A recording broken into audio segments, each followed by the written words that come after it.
E aí, tudo certo? Hoje a gente vai mergulhar fundo em um dos componentes eletrônicos mais geniais e, olha, mais famosos de todos os tempos, o lendário circuito integrado 555. Para começar, vamos pensar numa coisa bem simples, que na verdade nos leva direto para o coração de um monte de aparelhos que a gente usa todo dia sem nem perceber. Sabe, ou o que faz as luzes de um brinquedo piscarem naquele ritmo certinho? Pois é, a resposta para isso muitas vezes está escondida dentro de um chip minúsculo com só 8 perninhas. Ele, o temporizador 555. Ele é tipo o maestro invisível por trás de uma orquestra de pulsos e intervalos de tempo que dão vida à tecnologia que está aí, por toda parte. Bom, vamos entender como essa mágica acontece? Para a gente entender de verdade o poder do 555, não tem jeito, a gente precisa dar uma olhada lá dentro. O que será que acontece debaixo daquela capinha de plástico? Então, por fora, ele conversa com o mundo através desses 8 pinos. Cada um deles tem uma função bem específica. São como portas de entrada e saída que deixam ele interagir com outros componentes.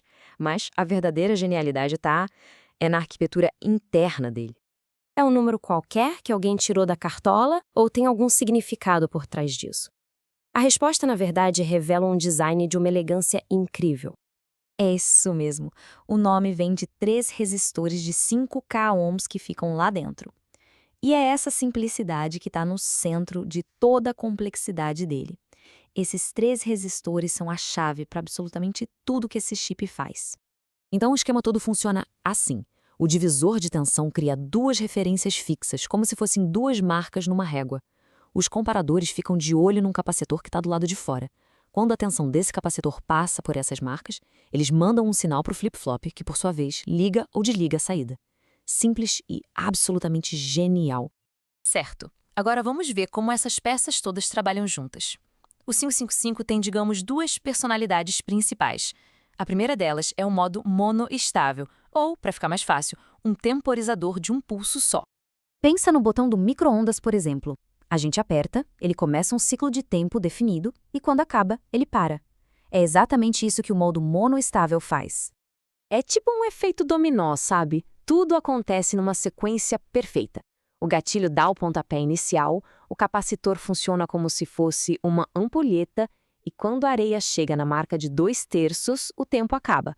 Aí o sistema se reinicia e fica ali, quietinho, esperando o próximo gatilho. Olhando aqui no gráfico, fica bem fácil de entender. Um pulso bem rápido no gatilho é o que começa tudo. Enquanto o capacitor vai carregando, a saída fica lá em cima, em nível alto. Assim que o capacitor atinge aquele limite, a saída cai e o pulso termina. E a melhor parte disso tudo? A duração desse pulso não é mágica, não. Ela é totalmente controlada por essa fórmula bem simples.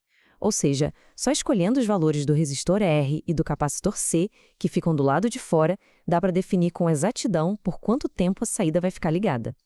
Beleza, essa foi a primeira personalidade do 555. Agora vamos para a segunda. Se o modo monostável é um corredor de 100 metros rasos, o modo astável é um maratonista que não para de correr nunca. Aqui, o chip não precisa de nenhum gatilho de fora. Ele se dispara sozinho, sem parar, gerando um pisca-pisca, um tic-tac, enfim, qualquer tipo de sinal de relógio contínuo que for preciso. Então, para ficar bem claro, o modo monoestável é como uma campainha. A gente aperta e ela toca uma vez. Já o modo astável é como um metrônomo. Depois que a gente liga, ele fica lá, marcando o tempo sozinho, sem parar. O segredo aqui é que o capacitor fica numa espécie de dança, sabe? Ele carrega e descarrega o tempo todo entre aqueles 2 pontos de referência, 1/3 e 2/3.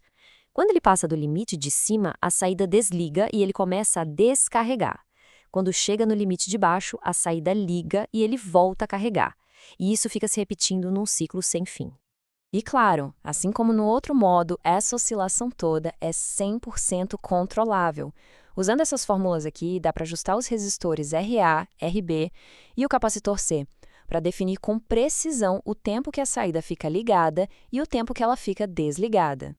É justamente essa versatilidade de ter essas 2 personalidades que transformou o 555 de um simples chip em uma verdadeira lenda da eletrônica. Pensa só, ele foi lançado lá no comecinho dos anos 70. Ele basicamente democratizou a eletrônica de tempo. O que antes precisava de circuitos super complexos, de repente, podia ser feito com um único chip que era barato e super confiável. E o legado dele continua firme e forte até hoje. Mas por que ele sobreviveu tanto tempo numa indústria que muda o tempo todo? Simples, porque ele acerta em todos os pontos importantes. É o famoso canivete suíço da eletrônica. Versátil, robusto, barato e forte o suficiente para ligar um motorzinho ou um LED diretamente, sem precisar de mais nada. No fim das contas, o 555 é muito mais que um circuito. Ele é um baita exemplo da beleza de um design que é, ao mesmo tempo, elegante e funcional. Ele nos lembra que, às vezes, as soluções mais simples são as que duram mais tempo. E a questão que fica no ar é: depois de mais de 50 anos, qual vai ser a próxima tarefa desse pequeno mestre do tempo?